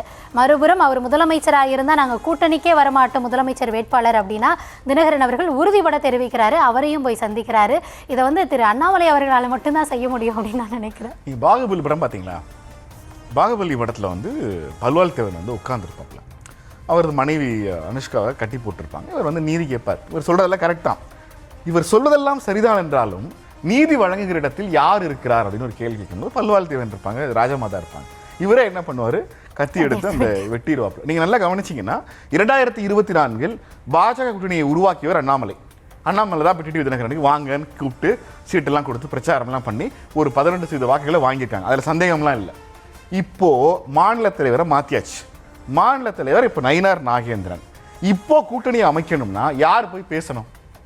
நீங்க சொல்லுங்க, யார் போய் பேசணும்? இல்ல என்னன்னா, இதுக்கு முன்னாடி இதை பேசுவதற்கான வாய்ப்பே அங்க இருந்திருக்கிறதா அப்படின்ற ஒரு கேள்வி வரும். ஏன்னா நயினார் அவர்கள் போன மேனேஜர் உங்களுக்கு ஒரு ஆஃபர் கொடுத்துருக்காங்க. இந்த மேனேஜர் வந்த பிறகு உங்களுக்கு நீங்க புதிய மேனேஜரை தானே போய் கேட்கணும். நீங்க அபிஷியலாக பாரதிய ஜனதா மாநில தலைவர் என்று ஒரு நியமித்திருக்கிறது. தமிழ்நாட்டில் எடுக்கப்படுகிற கூட்டணி முடிவுகளை அமித்ஷா எடுக்கலாம். ஆனால் தலைவர்களை பார்ப்பது, இப்போ ரத யாத்திரைக்கு போறாரு நயினார், ஒரு கூட்டணி கட்சி தலைவருங்கிற முறையில் அதிமுகவை போய் பார்த்து சந்திக்கிறாரு. நீங்க என்ன அடிப்படையில் போய் டிடிவி தினகரனை சந்திக்கிறீங்க? அண்ணாமலை அவர்கள் டிடிவி தினகரனை சந்திப்பது என்பது உண்மையில் தேசிய ஜனநாயக கூட்டணியை வலுப்படுத்துகிற செயல் இல்லை. தேசிய ஜனநாயக கூட்டணியை பலவீனப்படுத்தணுங்கிற ஒரே டோன்ல அவர் இருக்கிறார். டிடிவி தினகரன் போய் நீங்க எப்படியாவது தேசிய ஜனநாயக கூட்டணிக்கு வந்துருங்கன்னு சொன்னா உங்களால மாற்ற முடியுமா? எடப்பாடி பழனிசாமி முதலமைச்சர் வேட்பாளர் இல்லைன்னு அண்ணாமலையால் சொல்ல முடியுமா? நயினாரால சொல்ல முடியுமா? அமித்ஷாவால சொல்ல முடியுமா? உங்களால் சொல்ல முடியாத, உங்களால் நிறைவேற்றவே முடியாத எந்த நிபந்தனைகளையும் எந்த பதவியிலுமே இல்லாத அண்ணாமலை எப்படி போய் டிடிவியிட பேச முடியும்? டிடிவி அவரை வரவேற்று வாப்பா உட்காருப்பா சாப்பிடுப்பான்னு அரசியல் பேசிக்கிட்டு இருப்பாங்க. உண்மையிலேயே நாங்கள் அரசியல் பேசவில்லை, மரியாதை நிமித்தமாக சந்தித்தோம்னு சொல்லியிருந்தா கூட இந்த எந்த பிரச்சனையும் இல்லை. அரசியல் நிமித்தமாக சந்தித்தோம் என்றால் யார் அரசியல் சார்பாக அண்ணாமலை பார்த்தார்? எதனுடைய அரசியல்? அது பாஜகவோட அரசியல்னா பாஜகவோட அரசியலை பார்க்கறதுக்கு நீங்க யார் சார்? நீங்க யார்? தமிழ்நாடு நீங்க யாரு? தமிழ்நாட்டினுடைய பாஜகவில் எந்த பதவியிலும் இல்லாத அண்ணாமலை எப்படி டிடிவி தினகரனை போய் சந்திக்கிறதுக்கு தமிழ்நாடு பாஜக அனுமதிக்கிறதே எனக்கு தெரியல. அடிப்படையில் தலைமையை மீறிய ஒரு செயல். திட்டமிட்டு பாஜக தன் மீது கேள்வி கேட்க வேண்டும் அல்லது தன்னை கட்சியில் இருந்து நீக்க வேண்டும்னு ஒரு எக்ஸ்ட்ரீம் மோட்ல டிராவல் பண்ணிட்டு இருக்கிறார் அண்ணாமலைன்னு தான் நான் நினைக்கிறேன். இன்னும் சொல்ல போனால் இந்த சந்திப்புக்கு பிறகும் டிடிவி தினகரன் அந்த முடிவை மாற்றிப்பாருன்னு எனக்கு தோணலை. கேள்வி என்ன இருக்குன்னு பார்த்தலாம். கேள்வி நீங்க கேட்ட கேள்வியே தான் இன்னைக்கு ஆர்டிஎக்ஸிற்கும் எழுந்திருக்கிறது. இந்த விஷயத்துல இந்த சந்திப்பை தொடர்ந்து முதல்ல எல்லாருக்குமே எழுந்த கேள்வி அதுவாகத்தான் இருந்தது. பாஜக மேலிட அந்த ஒப்புதலோடு தான் தினகரனை சந்தித்தாரா அண்ணாமலை அப்படிங்கிற இதுல கேள்வி கேட்கறதுலாம் இல்லைங்க. இந்த சந்திப்பு மட்டுமல்ல, பெரும்பாலானவற்றில் பாஜக மேலிடத்திற்கு சம்பந்தமே இல்லாமல் ஒரு மாநில கட்சியினுடைய தலைவருக்குரிய அணுகுமுறையில தான் அவர் பாஜக தலைவராகவே இருந்தார். இது குற்றச்சாட்டு இல்லை. அந்த கட்சியை வளர்க்கறதுக்கு அவர் எடுத்த முயற்சிகள் நாம் அதை பாராட்டியிருக்கோம். பேசிக்கா இது அவர் பாஜக மேலிட ஒப்புதலுக்கு இல்லாமல் தான் பண்ணியிருக்காருன்னு நான் நினைக்கிறேன். What's your opinion? இல்லை இப்போ என்னன்னா இந்த விவகாரம் இன்னைக்கு அவர் போய் பேசினது தேசிய ஜனநாயக கூட்டணியை வலுப்படுத்தணும், அந்த நேரம் இருக்கு, அந்த அரசியல் அந்த தேர்தல் சூடு வரப்போ இது மாறும் அப்படின்னு சொன்னார். நமக்கு என்ன தோணுது அப்படின்னா இந்த ஐடியாவில் பாஜக இருக்கா அப்படின்றத நம்ம பார்க்கணும். ஏன்னா நயினார் அவர்கள் எடப்பாடி அவர்களுடைய சந்திப்பிற்கு முன்னாடி சொன்னது அவங்க வரலாம், பேசலாம், வாய்ப்பு இருக்கலாம், இன்னும் காலம் இருக்குது அப்படின்றது தான் அவருடைய டோனாக இருந்தது. எடப்பாடி அவர்கள் டெல்லிக்கு போயிட்டு வராரு, சேலத்தில் போய் அவரை சந்திச்சுட்டு வராரு, செய்தியாளர்களை சந்திக்கிறார். அப்போ கேட்குறப்போ இதை அவங்க கிட்ட தான் நீங்கள் இந்த கேள்வியை கேட்கணும், கூட்டணி தொடர்பான கேள்வி அப்படின்றாரு. சப்போஸ் இவங்களை கூட்டணிக்குள்ளே கொண்டு வரணும், அதற்கான ஐடியா இருக்குது அப்படின்னா அது அவருடைய அந்த பதிலில் தெரிஞ்சிருக்கும் இல்லையா?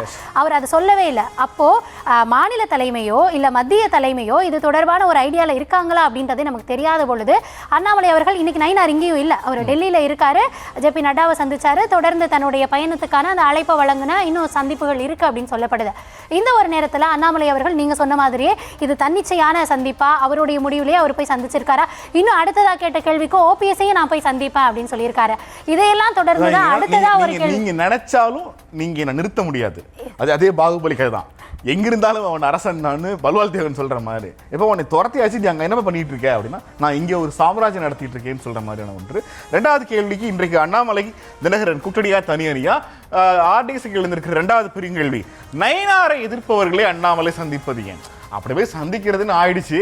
இப்போ எல்லாரும் சந்திக்கலாம்ல, தேசிய ஜனநாயக கூட்டணி வலுப்படுத்துறதுக்கு. ஏசி சண்முகம் இருக்காப்புல, தேவநாதையார் இருக்காப்புல, ஒவ்வொருத்தராக பார்க்கலாம்ல. ஏன் நீங்கள் யாரெல்லாம் நயினாரால் வெளியேற்றப்பட்டார்களோ அல்லது யாரெல்லாம் நயினாரை எதிர்க்கிறார்களோ அவர்களெல்லாம் போய் அண்ணாமலை சந்திக்கிறார்னா கிட்டத்தட்ட தமிழ்நாடு பாஜகவுக்கு எதிரான ஒரு இடத்துக்கு அண்ணாமலை டிராவல் பண்ணிட்டாரு அப்படின்னு நம்ம புரிஞ்சுக்கலாமா? கண்டிப்பா இவங்களுடைய இப்போ திரு டிடிவி அவர்கள், ஓபிஎஸ் அவர்கள், அண்ணாமலை இந்த காம்பினேஷனை நீங்க அப்படியே இங்க அதிமுக பாஜக கூட்டணியோட பொருத்தி பாருங்களேன். யாரை இவங்க பலவீனப்படுத்த விரும்புறாங்க அப்படின்றதுல போன முறை நீங்க தேர்தலில் பெற்ற வாக்குகள் எடுத்துக்கிட்டீங்க அப்படின்னா 75ல் 48 நம்ம ஏற்கனவே பேசியிருந்தோம். கொங்கு மண்டலத்தில் அதிமுக பெரும்பான்மையான தங்களுடைய தொகுதிகள், அந்த கணிசமான தொகுதிகளை வின் பண்ணியிருந்தாங்க. நமக்கு சென்ற முறை மக்களவை தேர்தலையுமே கொங்கு மண்டலத்தில் அண்ணாமலைக்கு ஆதரவு இருக்கிறது, ஒரு கணிசமான வாக்கு சதவீதம் இருக்குது அப்படின்னு பார்க்கிறப்போ வரக்கூடிய தேர்தலில் அதே போன்றது ஒரு எண்ணிக்கையா அதிமுக கொங்குல பெறுமா அப்படின்னு கேள்வி நீடிக்கும் பொழுது அதனை பலவீனப்படுத்தக்கூடிய நடவடிக்கைகளில் இவங்க எல்லாம் ஈடுபடுவாங்களா அப்படின்ற ஒரு கேள்வி இருக்கிறது. தொடர்ந்து பாஜக அதிமுக கூட்டணியை வலுவிலக்க செய்யணும் அப்படின்னு வெளியே இருந்து நடவடிக்கைகள் மேற்கொள்ளப்படுகிறது அப்படின்ற ஒரு குற்றச்சாட்டு முன்வைக்கப்படும் பொழுது கட்சிக்குள்ளாக கூட்டணியிலேயே இருக்கக்கூடிய அண்ணாமலை அதுபோன்ற ஒரு நடவடிக்கையை மேற்கொள்கிறாரா அப்படின்ற ஒரு சந்தேகம் எழுகிறது. ஏன்னா டிடிவி அவர்கள் தொடர்ந்து செய்தியாளர் சந்திப்பில் சொல்றது என்ன அப்படின்னா சென்ற முறை 20 தொகுதிகளில் அவங்க தோல்வி அடைந்ததற்கு காரணமே நாங்கள் பெற்ற வாக்கு சதவீதம் அப்படின்றத திரும்ப அவர் பதிவு பண்றாரு. அப்படி இருக்கும் பட்சத்தில் இந்த 3 பேரோட இந்த பேச்சுவார்த்தை, இந்த கூட்டணி இதெல்லாம் தொடர்ந்து இவங்க திமுகவை வலுவிலக்க செய்கிறாங்களா இல்லையா அப்படின்றத தாண்டி வரக்கூடிய தேர்தலில் எடப்பாடி அவர்களை வலுவிலக்க செய்யணும், அந்த கூட்டணியை வலுவிலக்க செய்யணும் அப்படின்றத நோக்கி இந்த நடவடிக்கைகள் அமையுமா அப்படின்ற ஒரு சந்தேக பார்வையில் இல்ல கௌதமி, இது கிளியர் கட்டா நீங்க டிசைடே பண்ணிடலாம். 2026 தேர்தல் முடிஞ்ச பிறகு ஒரு ஆளுங்கட்சி வந்துடும் தமிழ்நாட்டில். அது யாருன்னு வச்சுக்கோங்க, ஸ்டாலினோ எடப்பாடியோ யார் வந்தாலும் ரெண்டாவதா ஒரு கேள்வி, முக்கியமான கேள்வி, யார் எதிர்கட்சி? ஸ்டாலின் முதலமைச்சர்னா எதிர்கட்சி தலைவராக எடப்பாடி பழனிசாமி திரும்பவும் வந்து விட்டால் டிடிவி தினகரனுக்கு இங்கே ரோல் கிடையாது, ஓபிஎஸ்க்கு இங்கே ரோல் கிடையாது. டிடிவி எடப்பாடி பழனிசாமியை தற்கூரி தலைவர் என்று விமர்சித்த அண்ணாமலைக்கு இங்கே ரோல் கிடையாது. ஏறக்குறைய எடப்பாடி பழனிசாமியை தமிழ்நாட்டு அரசியலில் இருந்து முழுமையாக அப்புறப்படுத்துவதுங்கிற ஒரு கூட்டணி அப்படி ஒரு பாயிண்ட்ல இவங்கெல்லாம் இருக்காங்க. இவங்கெல்லாம் தனித்தனியா இருக்காங்க. இப்போ இவங்கெல்லாம் சேர்வதற்கான வாய்ப்பை நயினார் உருவாக்கி கொடுத்திருக்கிறாரா அல்லது பாஜக உருவாக்கி கொடுத்திருக்காங்கிறது நமக்கு தெரியணும். இதுல ஏன்னா ரொம்ப முக்கியமான ஒரு கேள்வி. நம்ம இதுக்கு முன்னாடி நம்ம பார்த்தோம் இல்லையா, இது நயினார் எதிர்ப்பை அண்ணாமலை சந்திக்கிறதே இதெல்லாம் இருக்கு. இதெல்லாம் தாண்டி டிடிவியோட ரோல் தொடர்ந்து என்னவா இருக்கும், ஏன் தொடர்ந்து பேசுறாரு அப்படின்றப்போ இதற்கு முன்னாடி நடைபெற்ற தேர்தலில், அதாவது 2021 சட்டப்பேரவை தேர்தலில் அதிமுகவினுடைய வெற்றிகளை கணிசமாக பறித்தது யார் அப்படின்றது திமுகவை தாண்டி டிடிவிக்கு முக்கியமான ரோல் இருக்கு. அது என்னென்ன அந்த சட்டப்பேரவை தேர்தலில் 2021 சட்டப்பேரவை தேர்தலில் எந்தெந்த தொகுதிகளில் அமமுக பெற்ற வாக்குகள் அதிமுகவினுடைய வெற்றியை பாதித்தது. அதிமுக பெற்ற வாக்குகளை விட, அதாவது அதிமுக தோல்வியடை எத்தனை வாக்கு வித்தியாசத்தில் தோல்வி அடைந்திருக்கிறதோ அந்த வாக்குகளை விட அமமுக தனித்து நின்று பெற்ற வாக்குகள் ஏறக்குறைய இதெல்லாம் இரட்டை இலக்கிய விழுந்திருக்கிற அதிமுக விழுந்திருக்க வேண்டிய வாக்குகள் இருந்திருந்தா இந்த தொகுதிகளில் அவங்க வெற்றியை பெற்றிருக்கலாம் அப்படின்றதுதான். இப்போ நம்ம முதல்ல பார்க்கிறது இந்த லிஸ்ட்ல ஒட்டுமொத்தமா ஒரு 17 தொகுதிகளை இன்னைக்கு நாம எடுத்திருக்கோம். தொகுதிகள் இருக்கு. ஓகே, தியாகராய நகர், திருப்போரூர், அடுத்ததா உத்திரமேரூர், காட்பாடி, வேப்பனஹள்ளி, காரைக்குடி, திருவாடனை, ஆண்டிப்பட்டி, பாபநாசம், சாத்தூர், அடுத்ததா நெய்வேலி, நெய்வேலி, விருத்தாச்சலம், நாங்குநேரி, மயிலாடுதுறை, திருமயம், கந்தர்வக்கோட்டை, மன்னார்குடி, வாசுதேவநல்லூர், சங்கரன் கோவில், தாராபுரம் இப்படின்னு 20 தொகுதிகளில் அவர்கள், அதாவது இப்போ நீங்கள் அமமுகவும் ஏடிஎம்கேவும் அலைன்ஸில் இருந்திருந்தா, இந்த வாக்குகள் ஒரே சின்னத்தில் விழுந்திருந்தா, அந்த ஒரே கூட்டணிக்கு விழுந்திருந்தா கண்டிப்பா இந்த 20 தொகுதிகளில் அதிமுக வெற்றி பெற்றிருக்க முடியும். இல்லை, நான் என்ன சொல்றேன்னா, தேர்தல் நடந்து முடிந்த பிறகு வந்திருக்கிற நம்பர்ஸ் அடிப்படையில் நம்ம என்ன சொல்றோம்னா, திமுகவுக்கும் அது அதிமுக தோற்ற கட்சிக்கும் அதிமுகவுக்குமான வித்தியாசத்தை விட அமமுக தனியாக இவ்வளவு எடுத்திருக்காங்கன்னு சொல்றோம். ஒருவேளை 2021 அமமுகவும் அதிமுகவும் இணைந்தே தேர்தலை சந்தித்திருந்தால் இது 20 இருக்காது. பொலிட்டிக்கல் கணக்குப்படி இது 40 கூட மாறும். ஒருவேளை 40ங்கிற நம்பர் வந்திருந்ததுன்னா 75-40 கிட்டத்தட்ட ஒரு தொங்கு சட்டசபையை 2021 உருவாக்கியிருக்கும். நான் இன்னும் கிளியர் பண்றேன், ஜெயலலிதா மறைவுக்கு பிறகு தனித்தனியாக பிரிந்து போன அணிகள் பிரிந்து போகாமல் ஒருவேளை இருந்திருந்தால் திமுக ஆட்சிக்கு வந்திருக்க முடியுமா என்பதே பெரிய கேள்வி. கண்டிப்பாக ஒட்டுமொத்தமாக இந்த அண்ணாமலை தினகரன் இவர்களுடைய சந்திப்பு இந்த கூட்டணிக்கான பேச்சுவார்த்தையா அப்படின்றதையும் தாண்டி ஒரு தனி ரூட் எடுப்பதற்கான வாய்ப்பு இருப்பதாகவே ஆர்டிஎக்ஸும் கருதுகிறது. அடுத்தடுத்த நகர்வுகளை பொறுத்து தான் அவர்கள் தரப்புல என்ன முடிவு எடுக்கப்படும் அப்படின்றதையும் நம்ம கணிக்க வேண்டியதாக இருக்கிறது. இன்னொரு நாளில் அடுத்து நாளைக்கு நமக்காக யார் தலைப்புக்கு போறாங்கன்னு பார்க்கலாம். ஆர்டிஎக்ஸ் நாளை சந்திக்கலாம். நன்றி, வணக்கம்.